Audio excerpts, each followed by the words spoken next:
Welcome to Charter Oak Fiberworks podcast.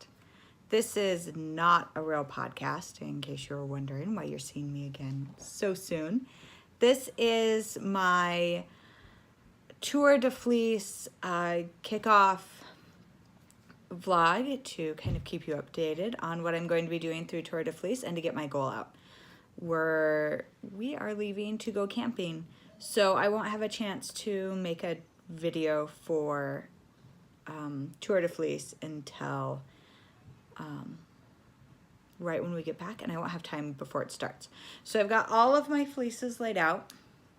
Not all of my fleeces, all of my like wool and roving laid out right now, and I'm going to show you what my goal is for the month, and it's a monster.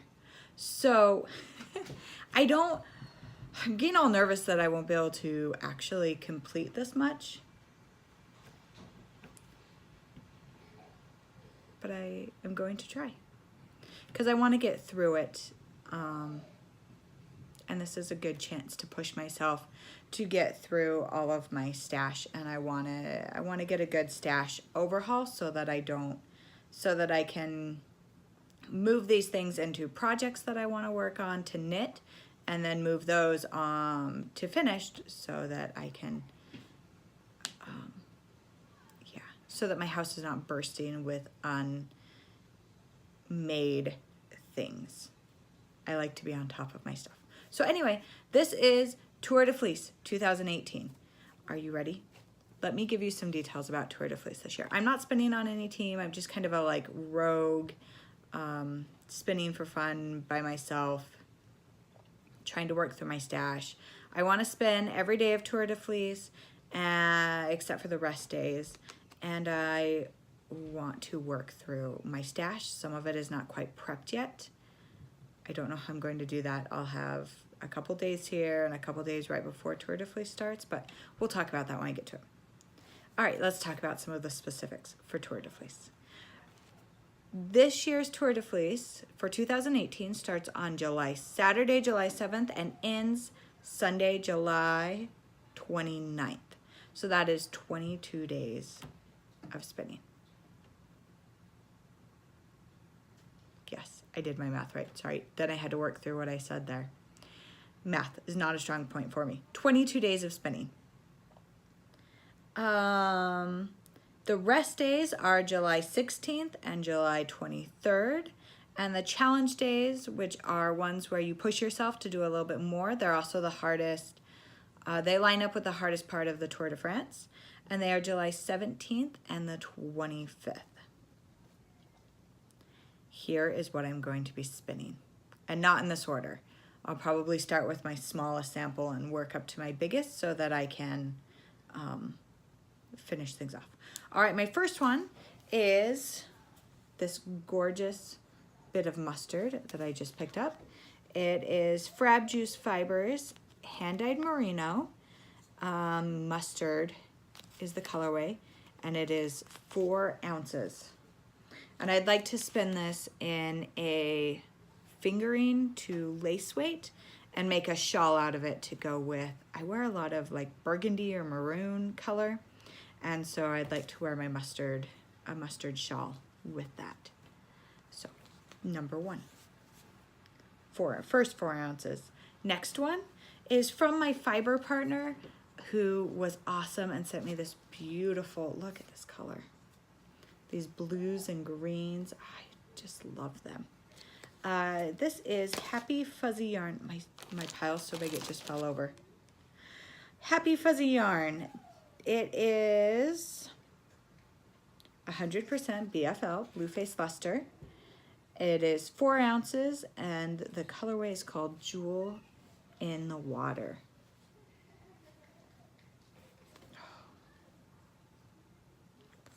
I'm not sure what I'm gonna do with this, or I'm gonna split it. I want to keep my colors together, so I might just split it down the middle and then run the two together so that I get a nice like 2-ply. I don't know what I'm gonna make out of it yet. I'll have to put some thought into that. So there's that one. My next 3 are all from the same farm. They're from Tranquil Morning Farm, which is a friend, an acquaintance, Kristen, that I picked up at Connecticut Sheep and Wool. So I have a bunch of I have 3 samples of a couple different sheep breeds. 2 I haven't spun yet, so I'm excited to try them out. So the first one I've spun before, and it's just an ounce of Santa Cruz that has been carded, I think, on a drum carder.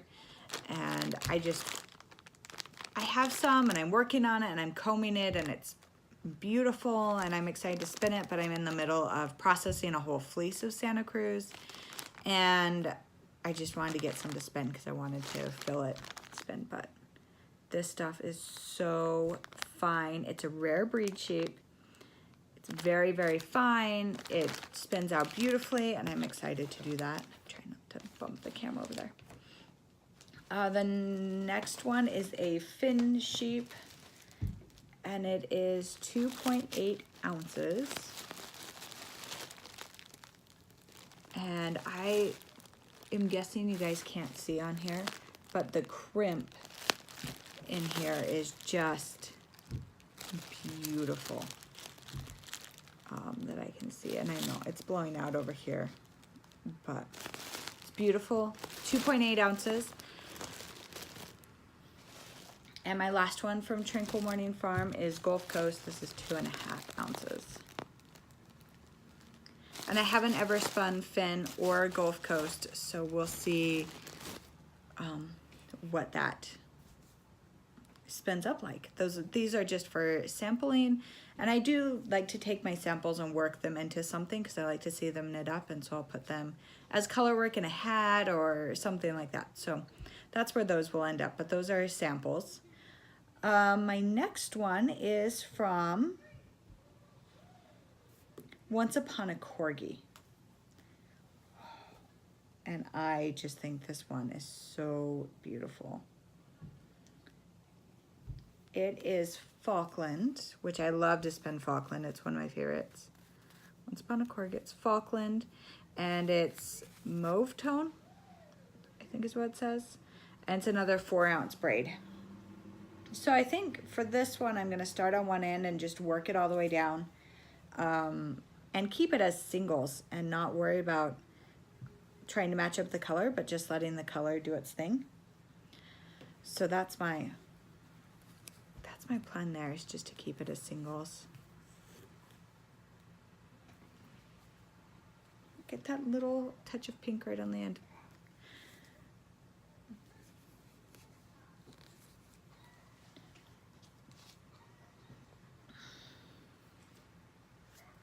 Okay. My next couple are from the Woolery, and they're also sheep breeds I haven't spun before. I love spinning different sheep breeds, and I love to see what different breeds do. And so if I can get my hands on different things, that's my favorite. I love the colored stuff and the merino and the more common hand-dyed stuff. It's just beautiful. But I love to spin different types of wool from different sheep breeds. So my next one is 4 3/8 ounces of black Welsh combed top. See, this one doesn't need to be in, well, it does need to be in a bag to store, but look at how beautiful that is.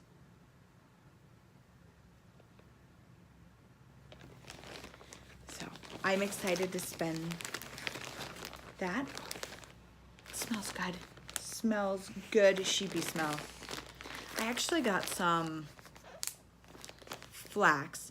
I bought it for my fiber share partner, and I bought a little bit extra so that I could keep some to spin with, and it smelled worse than any sheep thing I have brought into the house.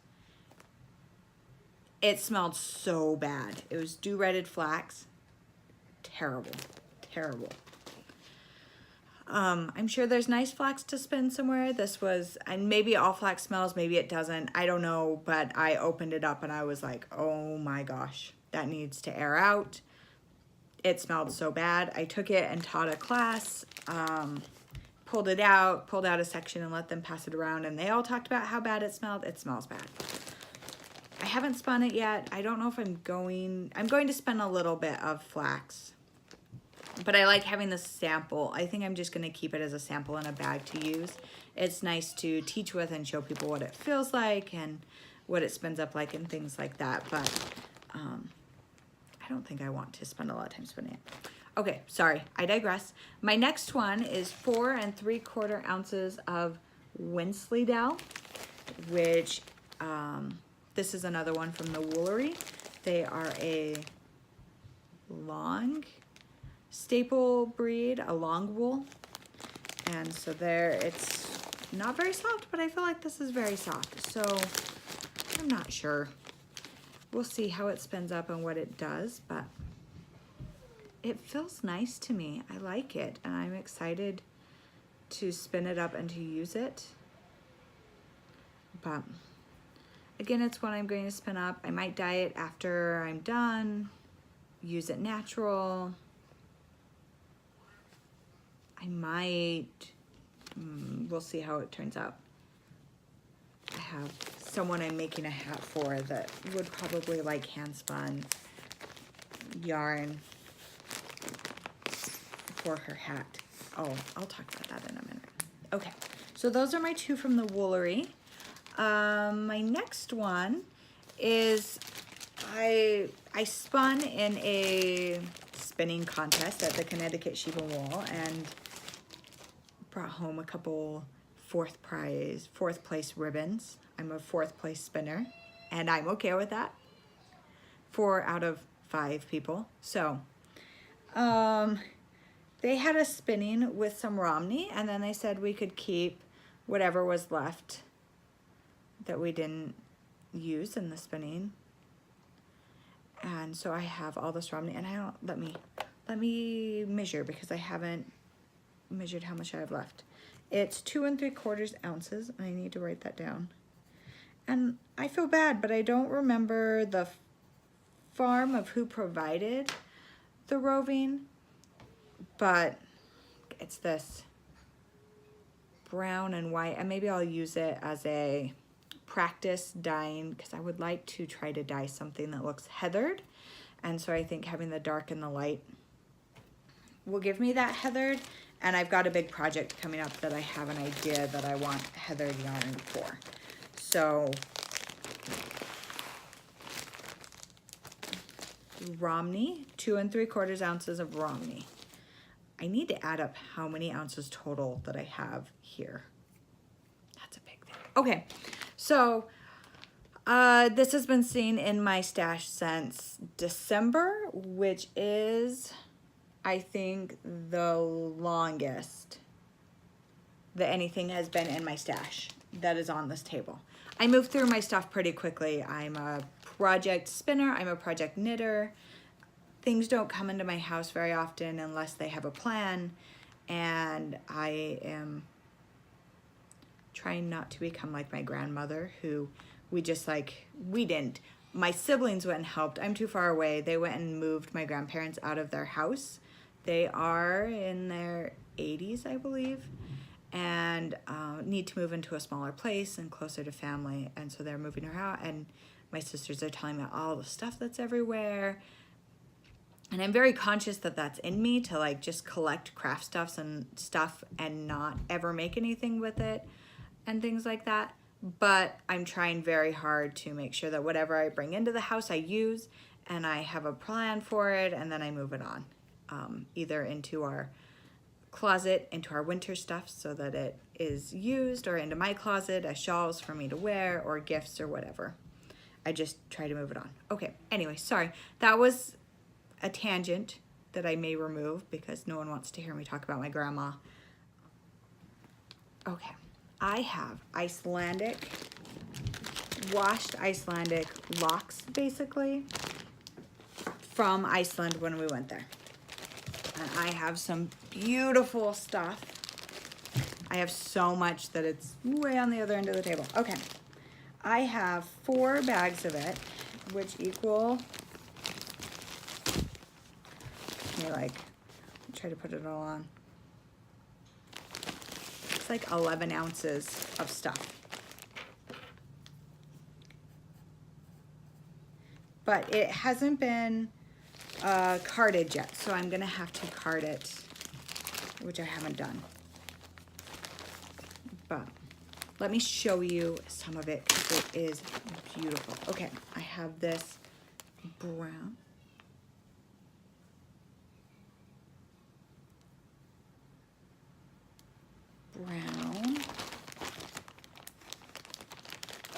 And it smells good too.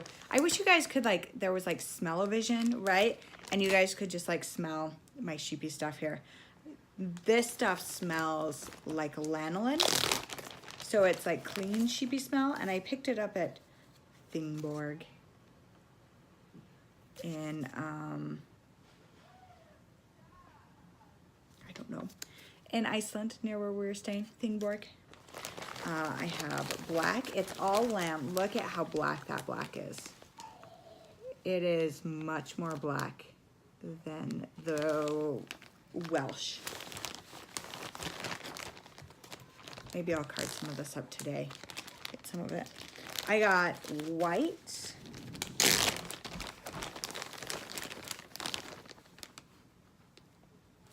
Everything there is measured in grams, of course, right? Like that wasn't, and so they had a price per like kilogram, and I don't know what that is because I have no sense of what that is. So I was like, you're only in Iceland once, right? Except for this was our second time in Iceland, but you're only in Iceland once, so you need to buy it while you're there. So I went over and I grabbed this whole chunk because I didn't want to get too much. I don't know if I'll use it. I wanted to sample it. So I grabbed a whole like chunk of it and set it on, and it was not even close to a kilogram at all. And so then I was like, oh, I'm gonna go back and get a sample of each color so that I can have each color. And I have some Letlopi in my collection, and I think I'm gonna do a color work hat probably. I'm pretty like tough, like I can wear Icelandic wool right against my forehead and I'm just fine. So I think I'm gonna spin these up and maybe find some color work hat or something that I can throw all of it together to make something. I don't know yet, we'll see, but I've got it. Anyway, this is my last one and it is my favorite. It's gray. Let's see, let me pull a lock out here and show you.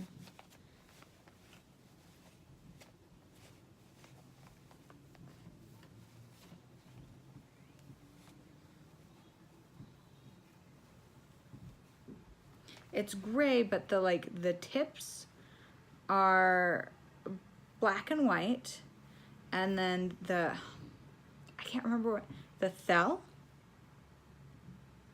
are black or white, and then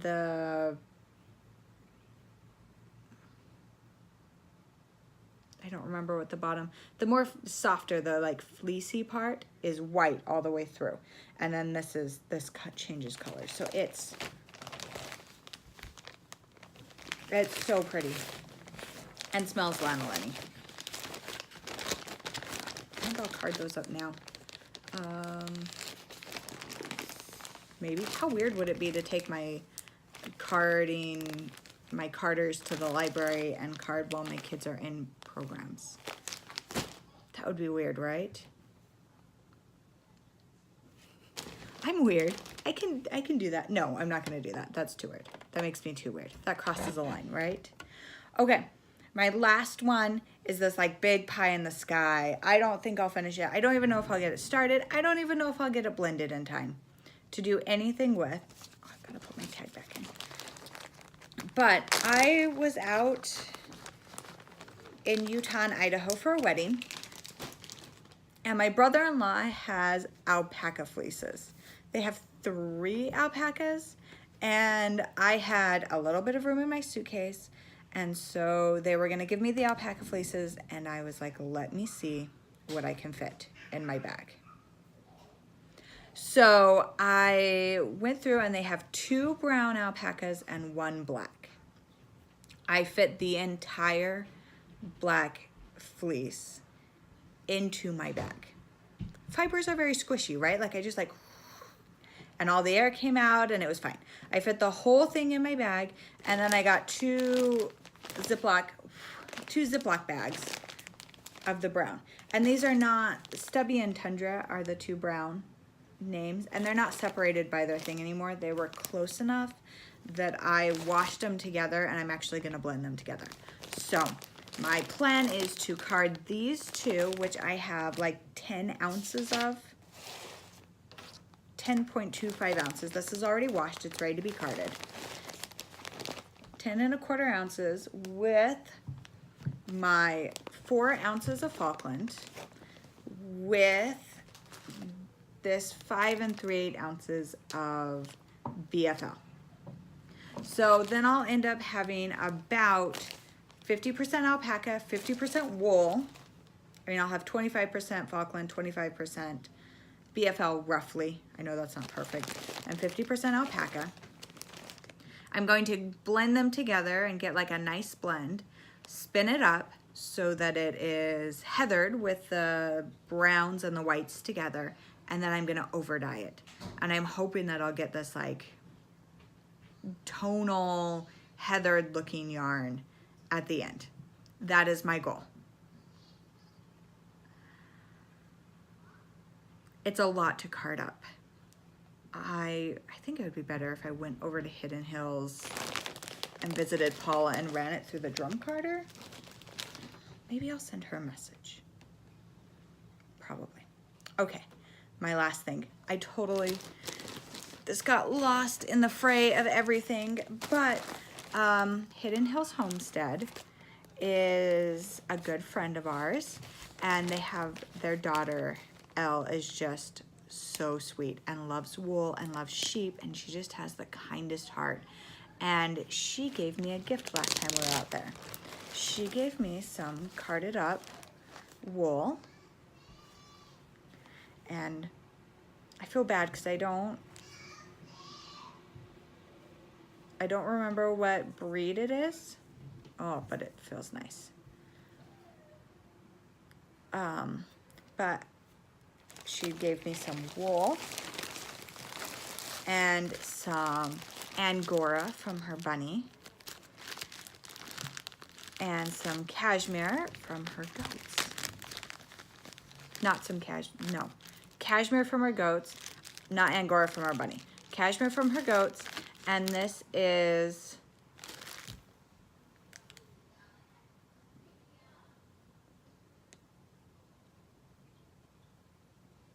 I forgot. I'm so sorry, Elle.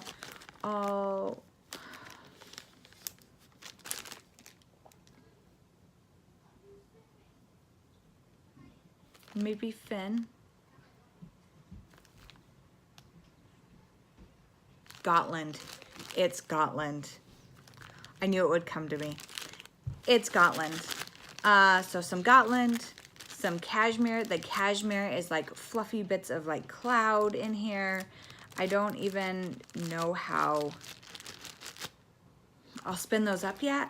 I'm not sure. I'll get a great little sample of it, and then I'm going to spin all this up, and I might have to blend it with something else.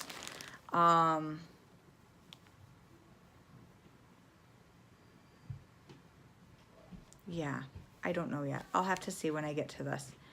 I'll see how much it makes, because maybe I'll have to use something else. But I'm going to take it and I'm going to make a little, the Babel hat, right? With the little sheep, the Babel hat. I'm going to take that one and make it with hers and give it back to her so that she can have a little gift from her sheep.